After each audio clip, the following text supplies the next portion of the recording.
Hello friends, once again welcome back to your own YouTube channel learning need. और आज जैसा कि मैंने आपको कल नाउन का जो है थ्योरी पोर्शन पढ़ा दिया है। जिन लोगों ने नहीं देखा है, अभी तक नहीं पढ़ा है, प्लीज़ जाके एक बार देख लीजिएगा। बहुत ही नई नई बातें आपको पता चलेंगी। नाउन होता क्या है, naming words are called noun. जो कुछ भी नाम होता है वो नाउन होते हैं। कंक्रीट नाउन होता है। कंपाउंड के बारे में भी आज मैं आपको बताऊँगी। कंपाउंड नाउन भी एक मतलब नई नई चीज़ें इंग्लिश में अपडेट होती रहती हैं, तो आप इस सब से अपडेट थोड़ा खुद को करिए। फिलहाल आज प्रश्न उत्तर है, जैसा कि नाउन के प्रश्न उत्तर हैं। ऑब्जेक्टिव क्वेश्चन तो काफ़ी इजी है, फटाफट से आप गेस करते चलेंगे। वीडियो को बिल्कुल भी लंबा नहीं किया जाएगा, कुछ कुछ सेकंड का टाइम आपको गेस करने के लिए देंगे। और चलिए स्टार्ट करते हैं हमारा आज का सेशन। तो आज का जो फर्स्ट क्वेश्चन है वो है, as rich is related to a merchant so poor is related to a what.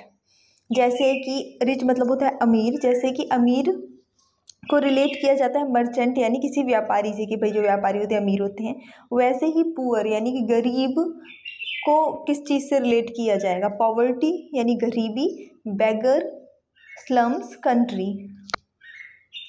देखिए मर्चेंट इसका उल्टा ही है, मतलब राजा का क्या उल्टा होगा? रंक होगा ऐसे। वैसे वही चीज़ यहाँ पे भी कहीं ना कहीं पे है।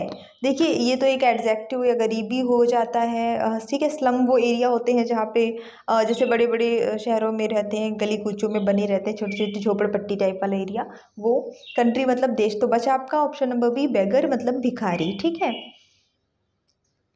स्वार्म, फ्लॉक, टीम, क्रिकेट, इनमें से कौन सी चीज़ जो आपको अलग दिख रही हो? आपको क्या लग रहा है कि इनमें से कौन सी चीज़ अलग है?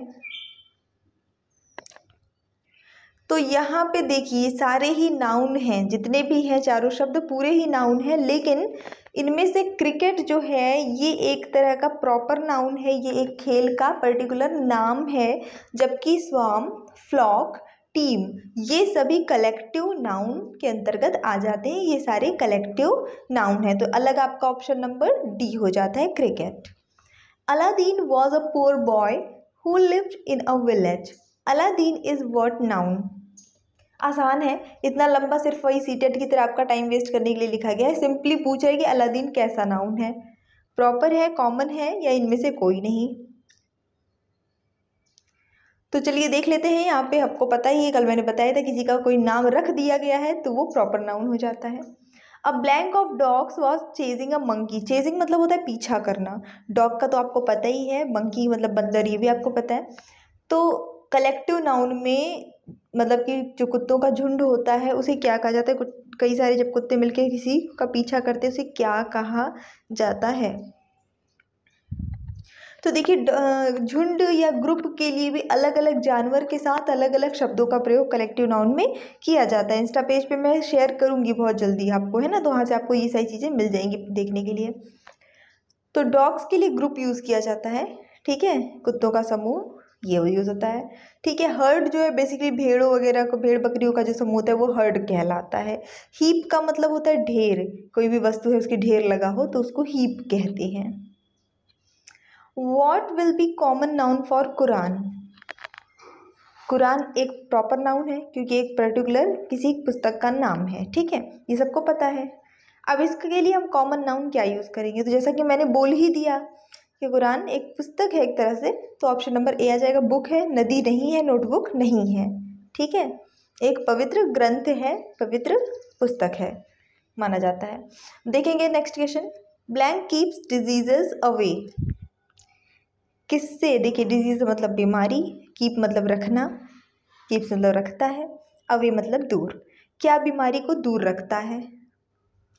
People, cleanliness, treatment. तो आपका ऑप्शन नंबर ए हो जाता है, क्लीनलीनेस, सफाई, स्वच्छता।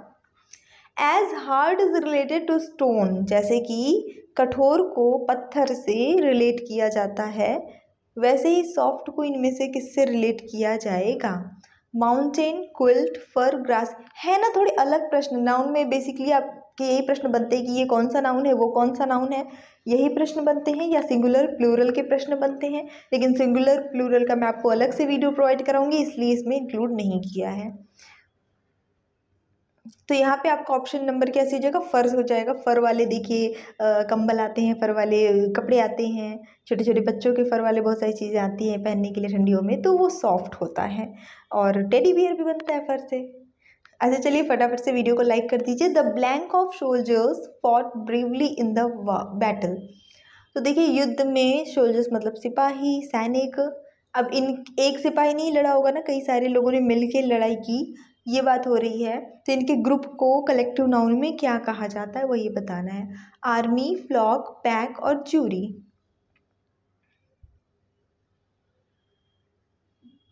तो यहाँ पे सही आंसर हम सबको पता है, जहाँ सोल्जर्स की बात आती है इसमें सोचना ही नहीं है, आर्मी हो जाता है।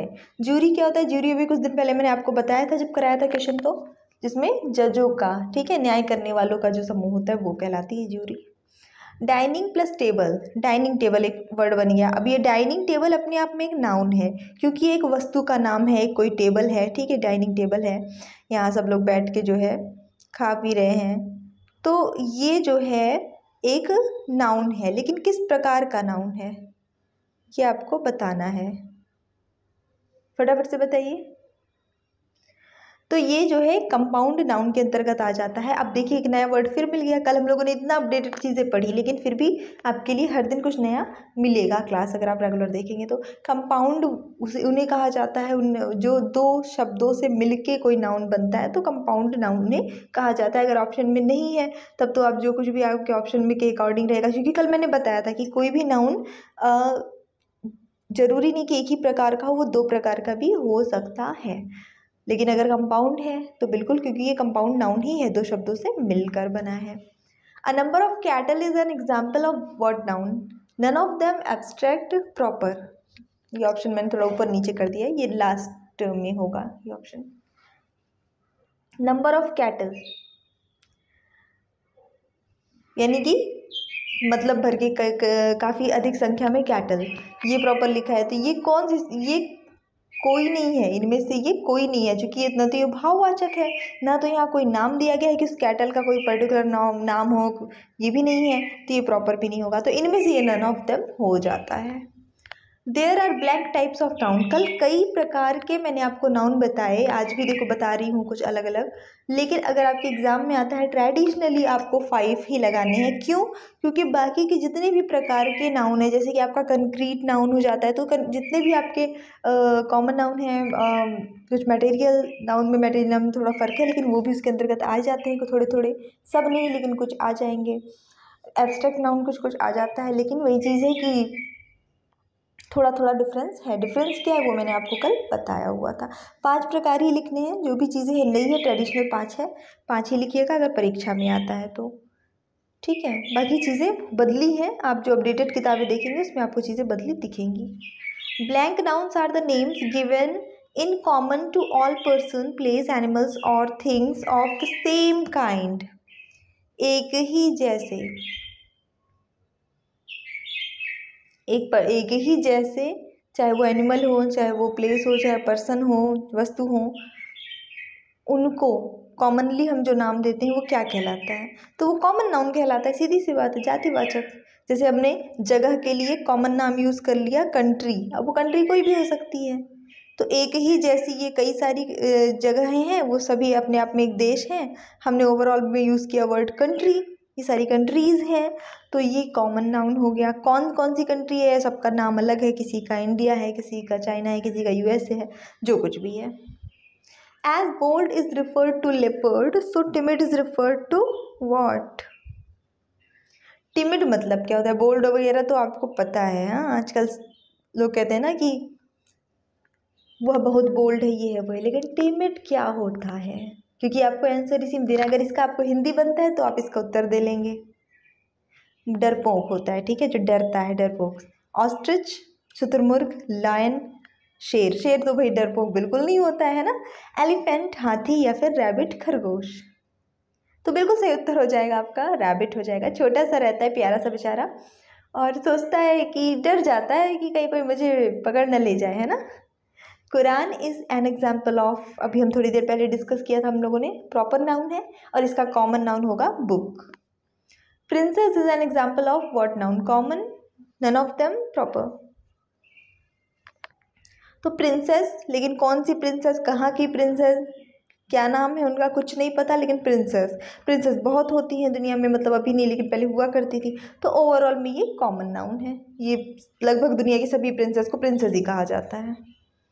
Airport, park and buildings are the blank example of blank noun.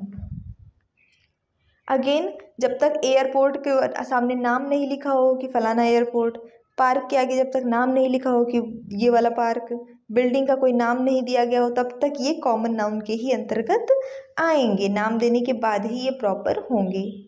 Nouns that are names of feelings, qualities and characteristics, states and ideas are called blank nouns.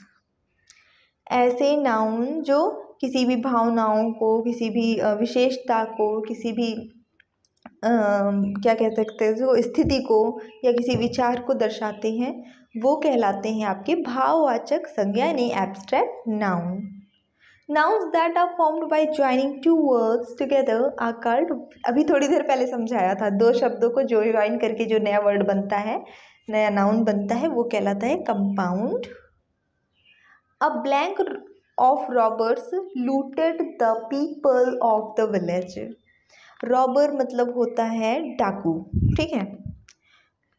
तो डाकुओं के मतलब जाहिर सी बात है गिरोह ने, हिंदी में बोलेंगे कि गिरोह होता है डाकुओं का, इसको झुंड या ऐसा ग्रुप नहीं बोल सकते, ठीक है।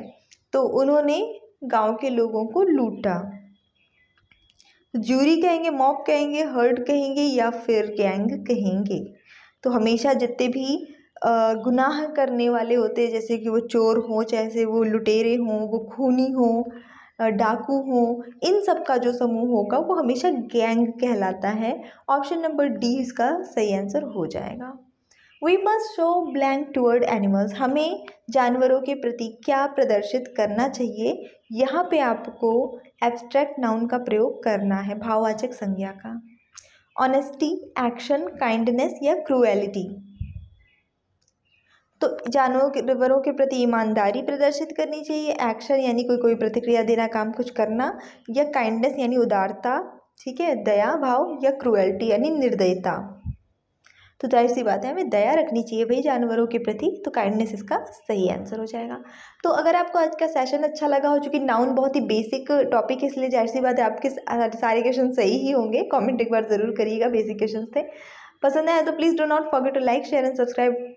Okay, so thanks for watching. Keep studying and bye bye.